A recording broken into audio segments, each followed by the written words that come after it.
Howdy there guys, my name is Elio and welcome to the Guardians of Gemstones Beginner Guide. Now in this little video we're going to be talking about some of the very important tips that's going to help you guys out with your progression not only into the game but understanding the game's overall system. So let's go ahead and get right into it.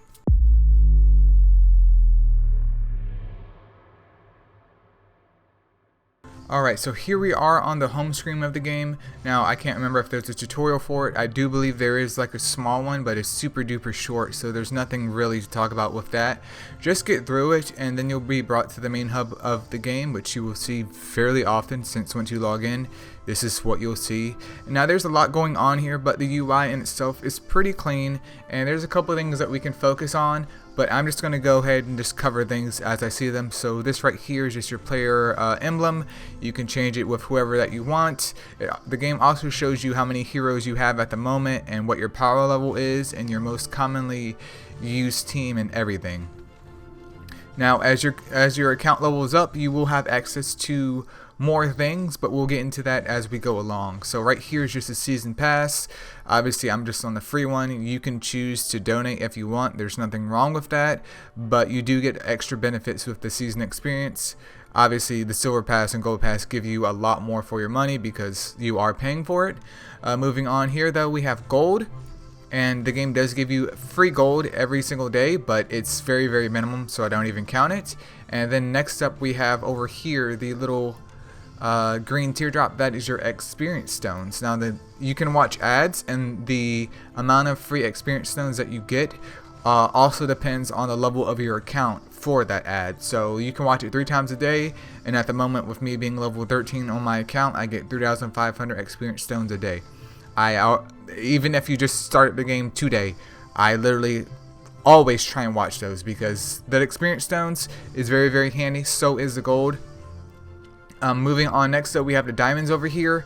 There's currently not a meta, I would say, in terms of what we can do with diamonds, but so far I'm thinking that they're going to be pretty much reserved just for legendaries and getting legendary shards, which is going to be located in the shop once we get down to that tab. I don't really recommend you spending any diamonds on experience stones or gold because they are totally farmable. Over here is just your options and then your mail. Here's like a little event thing. And here's the pocket notebook. The pocket notebook is very important because not only do you get nice rewards for clearing stuff out, which I've kind of forgotten to do, but after you cleared out chapter 4 of this, which if you guys are having difficulties with chapter 4, basically pick the spider guy and he can debuff this guy and then just nuke him if possible. But after you clear out chapter 4, I believe, you get access to a very important healer. Her name is Elf Priest, and you definitely need to put her in your team composition as soon as you can. Moving on though is the daily quest over here. Obviously doing these gives you all kinds of goodies. You get some gold, you get some season experience, some more rewards. You also get experience stones, you get fragments for your artifacts, and then stuff like this. You know, more artifacts, dungeon stones, PvP tickets, adventure keys, just so you can run stuff. So a whole bunch of goodies, and dailies don't take that long at all either, so that's pretty cool. Moving on here to the left side, we have our little event tab, so the game can display very neatly everything that's going on here. And I've been playing this game for roughly about a week and a half, maybe closer to 2 weeks at the moment, because I did hit the 7-day mark. Let me see if I can pull this up real quick.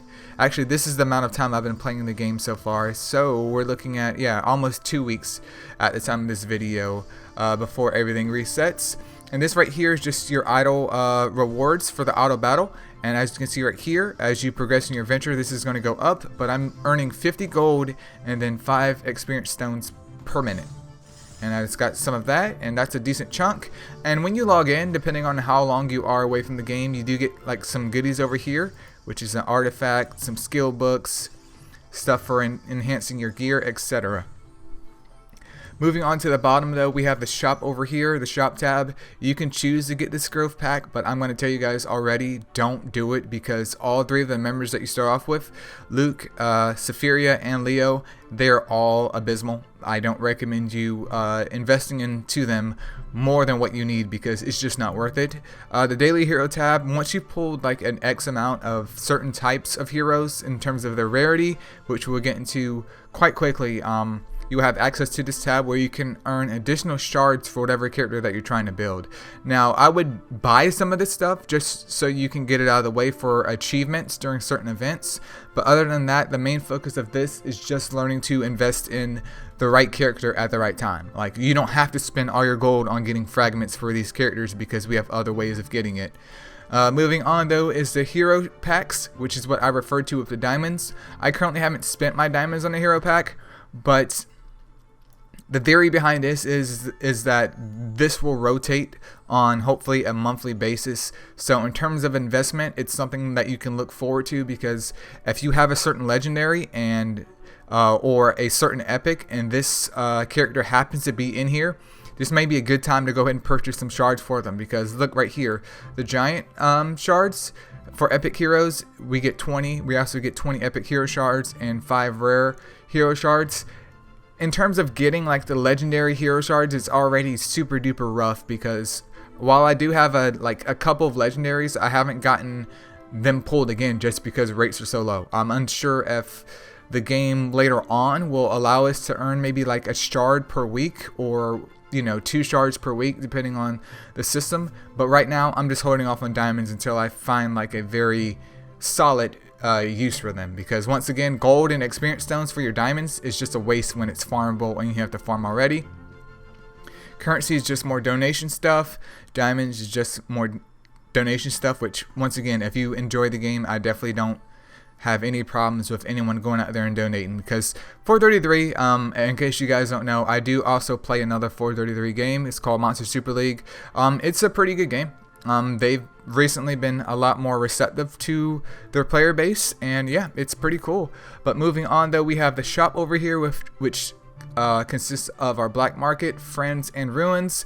This right here is where you can buy a couple of goodies at as well. I have spent a couple of diamonds here. I would say maybe less than 200 on average, and that's just buying like gear stones if I needed it, or skill books. Now honestly, I would treat this the same way. Unless there's something super duper awesome in here, try and refrain from purchasing anything in here, because number one, it's farmable, and if you just need something to get you to the next level of your venture, then I would say go ahead and invest into it here. But currently, I would say pretty much the medium gear stones are probably the most worthwhile investment, and also skill books, because that can help speed up your farming. Even though skill books are technically farmable, you just have to be patient enough. Moving on to the friends tab, the only thing I find worthwhile in here is not the experience stones. By far, it is just the summon tickets. If you do have excess friend points like I do at the moment, then you could maybe invest that in gold or experience stones, but I would probably end up just getting like the random lesser gear stone bundle instead, because those are farmable, but because you only on average get 3 tickets a day to do the daily dungeon to get your gear stones, you're gonna run out of those and be at a halt at certain points of the game a lot sooner than you're going to run out of gold and experience, which you can just wait a day or two for to completely recover. Moving on to the last one though is ruins. We will get into ruins a little bit later in the video, but here's where you can either use the crystals that you get from the ruins to further along your artifacts, which I'm sure you're asking, Elio, what are artifacts? Artifacts are just basically interchangeable gears in between your characters. They provide different stat bonuses, and they can make or break your team as you progress through the game. But you can either save up those and aim to pick up some epic artifacts, which is what I'm trying to do at the moment. The greater skill book bundle is also a great idea, because you get a nice chunk of skill books to help your progression with characters, especially when you're limited in the training tab with progression until you get to until your account gets to a certain level for you to progress with. So I would say definitely the greater skill bundle. Artifacts is always a big one, and then medium skill books arguably could also be something very, very important too. I wouldn't really waste my time on that. I would just try and get something that I know for sure can help me out. But these are all great ways that can help you progress in the game, and I don't think you can really go wrong with what you decide to go for, because everything is beneficial in here and there's monthly limits on it, so do keep that in mind. But yeah, that's pretty much it for this tab over here. And then we have the mileage, which obviously if you spend stuff, you can also buy additional stuff like that, which honestly, that battle speed times 4 seems pretty poggers. I mean, for 300, I've been looking at this for a while now. I'm like, dude, I don't know. I may have to see if I can get that. It's a big quality of life thing. It's not game breaking, but that would definitely speed up things. But at this point, I can't say for sure if I'm going to go for it. Moving on though, we have our heroes tab, which obviously houses all your heroes. I'm currently at 107 out of 134 heroes, and we can divide it up by their elements, their power level, well, their power in terms of their strength, the little swords crossed over here with the power level beside that, their overall level, and then also their rarity to make things a little bit more nicer on the eye. So obviously legendary is here at the top, and then we have the epic, we have the rare guys, the magic, and then just the normal. And we'll talk about this a little bit later because we're going through the UI right now. This is your friends list. Make sure you keep this nice and pristine. I do try and delete people that have been on my friends list for 3 days and they're inactive. That way I can keep my slots full for people that do actively play the game, so that way I can send them hearts, and not only that, but they can also send me hearts, so I make sure I'm topped up on the shop. Obviously you can add friends right here, and this is just requests. So if you're seeing this video and my friends list isn't full, go ahead and send me one, because my name in this game obviously is going to be Elio. Moving on from here, we have the summons tab, where we have the premium summons and then also the normal summons. Now, normal summons, you don't get anything for it, like you don't get an ad for them, but you can literally farm out as many normal summons as you want, which is a pretty nice feature, but it also means that normal summons 9 times out of 10 are pretty much worthless, and unless you're trying to get some extra shards. And you do have the capacity of pulling epic characters, but it's super, like, it's dirt nasty low. So I don't really rely on normal summons for pulling useful units. I rely more on the premium summons, which the game allows you 2 free ads, which gives you 2 free pulls of a premium summon every single day. So you can get a rare monster, you can get a epic, you can get a rare unit, you can get a epic unit, or you can get a legendary unit. I have gotten legendaries. I have a couple of legendaries, but obviously we can see that right here, it's the proof is in the pudding. But definitely worth it, you guys. I will have a separate video talking about the summons though, just so I don't make this super duper bloated. But the gist of it is that you can do normal summons anytime you want, because there's no real benefit to holding on to 10 of these. But the premium summons, I always wait until I get 10. Even though I'm sitting at 9 right now, I'm waiting until I get 10, because one epic or legendary is guaranteed. Obviously, probably is going to be an epic, but it's still guaranteed, which means shards versus doing it one by one and getting neither. Moving on though, we have the arena tab over here. And the arena tab, just as described, is where you go and do the PvP side of the game. As you can see, currently I'm at rank 241. Not a super duper like big PvP fan, but I'm trying to get into it. And obviously we have the arena daily quest, where if you can get like a total of 40 kills, you get this nice fat chest, which gives you 2,000 gold, 100 diamonds, and the most important item, the premium ticket. This one over here also gives you a premium ticket, and then you get a normal ticket from there. So you could obtain 2 premium tickets per day depending on how much you PvP in this game, and essentially get free pulls every week. A free 10 pull. I mean, not free as in like it's handed out to you, but free as in you work towards it. So that's a very, very good option here. And then we have the shop for the PvP, which is also a very, very good place to not only get you some premium summon tickets once again, but you also can obtain hero shards. I obviously picked up the epic one because that has a weekly limit. There's rare hero shards. You can also pick up units like a legendary unit. There is this divine veil, which is an artifact, which once again is epic. And yeah, there's a couple of shards and stuff for other characters, but I wouldn't really pay too much attention to this. Premium tickets, hero shards, obviously legendary and artifacts are my main focus, as well as once you progress deeper into the game, the rainbow gear stone. But yeah, those are the things I would recommend picking up out of the PvP shop for now. And then moving on, we have the training tab here. Now you start off with the just a novice tab, and unfortunately it doesn't really give too many good rewards. But as we can see here, we earn a little bit of diamonds, a little bit of experience stones, and we also got skill books. As you can see, experience stones, lesser skill books, extra reward.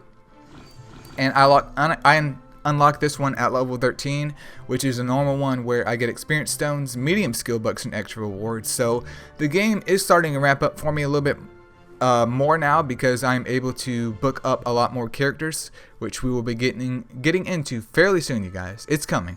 It's coming. But the main goal, I would say, is try and level up your account as fast as possible, or as reasonable as possible, so you can get the training dungeons unlocked and you can continue to run these. Because it's like, let me go over here and just set it, and I'll set it to I'll set it to 8 hours, and I can come back and congratulations, it's over. Let me go over here and set this one as well. I set that for 2 hours. Let me cancel that because that's not long enough.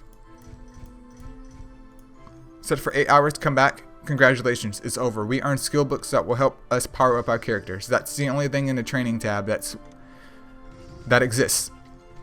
Moving on though, we have the daily dungeon, which change with elements every single day, and then during the weekends all dungeons are active, so you can basically push the one that's most important to you.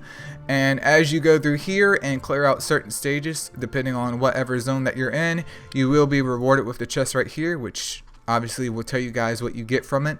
So as your units are leveled up and powered up, you will progress and get deeper into here, getting better rewards and also better drops. Very, very important you do this, because this is a good way to help you get some additional experience into your account to try and hit level 13 as fast as possible.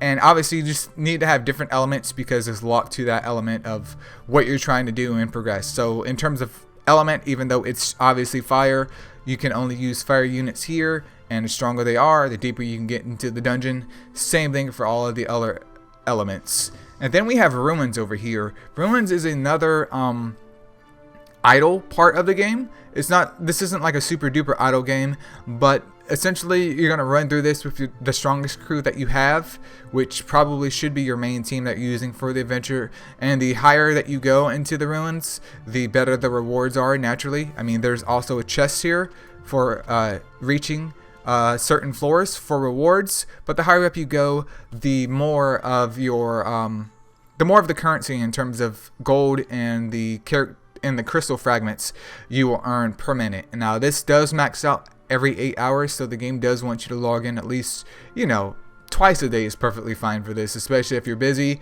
But you want to come and collect these rewards, and especially when you just start, I would probably try and push the ruins at least once or twice a day, depending on how much you play, since the game does give you like a lot to do as soon as you begin. That way, even though you're not playing and you're sleeping, you're earning not only crystal fragments, which we can use in the shop, as we stated before, but there's also gold, which you will run out of, but there's multiple ways for you to regain that gold. So I'm going to go ahead and claim that. And this just leads to the shop that I talked about before with the ruins. And then we're off to the adventure tab.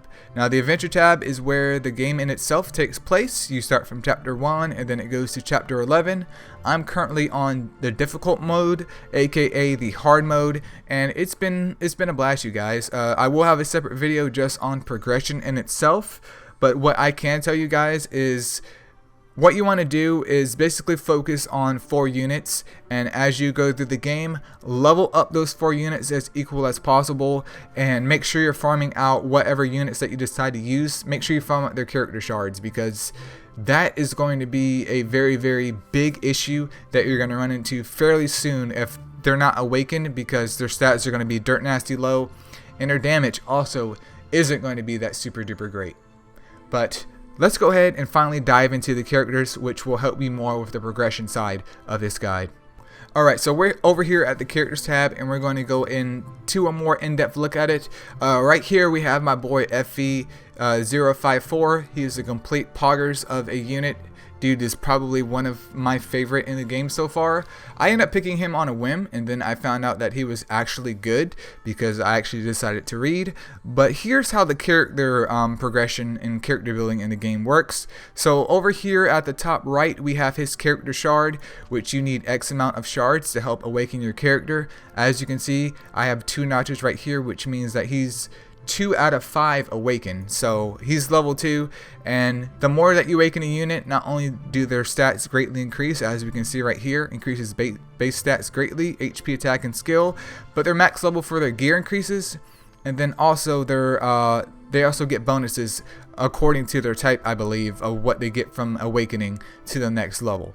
Now at level 5 he does unlock passives, which does take a while to get to because I'm nowhere near that, but it will happen one day. But we have 1 of 3 of the passives that we can choose from, so I could do Lash Resistance when dead, 25% of damage of current HP to all enemies, 30% chance to corrupt attacker when hit, and then Elemental Erosion. And what I like about the game though is some of the things you can click and it will actually explain to you what it does then and there. So awakening a character is super duper important because that helps raise up their super duper anemic base stats, and it also allows you to level up your gear right here. Since he's only awakened level 2, my gear can only go to level 20 right now, and obviously once we go higher, I do believe the gear will max out at level 50. I just don't have a level 50 to verify that. But that is a great way to add more stats to your units because look, I get 1000 HP from that, and I also get some more skill from that, which determines my skill damage. I mean, come on guys. And once this levels up as well, this can also affect his critical hit activating. I mean, come on. Well, the damage of his critical hit when it's activated. There's no brainer with this. So if you're having progression issues, definitely check out the character shards that you can farm out and up those characters, because levels are important, but I would say after like level 40ish, maybe even 50, awakening really starts to become super duper important, and I would rank probably #1 while levels come in second place, because an awakened character is just far better to use and deal with than a level 60 legendary, as we will see. And then over here is the artifacts that I talked about. Obviously, my FV054 has critical hit damage increased by 25% on him. He has the rare Ancient Beast Claw. Now, I did this because he does have a lot of multi-hitting moves, and if he can get crits off of that, he can basically one-shot whatever enemy that he's faced up against, which is a lot of damage. But what's unique about artifacts is that they are interchangeable between every character in the game, and depending on the rarity of the artifact, there's bonus abilities attached to that. So make sure you focus on that. And I would say general consensus is that you shouldn't invest in the normal artifacts, but it's okay if you want to level up a couple of magic artifacts, and definitely rare and above, depending on what they can bring to the table, is definitely worth leveling. Now, how do you level up the artifacts? Pretty simple. All you have to do is make sure you're running the ruins, collect your rewards from the ruins, and then you can use those fragments to upgrade your artifacts. There's also dismantling the normal or magic artifacts that you gain from the story. And then moving down here, we can also take a look at our skills, which kind of separates the weak from the obsolete in the game. Now, he has 4 skills because he's a rare type, but there's some other units that have 5 skills, like the legendaries, and then you have this normal Andy over here that has 2 skills. Obviously, there's not going to be too much there. There's not too much utility, but this guy has a nice set, one being a passive I don't have unlocked because I need skill books to unlock it, but I'm slowly working towards that. That kind of adds in another smiley face into the game in terms of customization and really feeling like your characters have grown.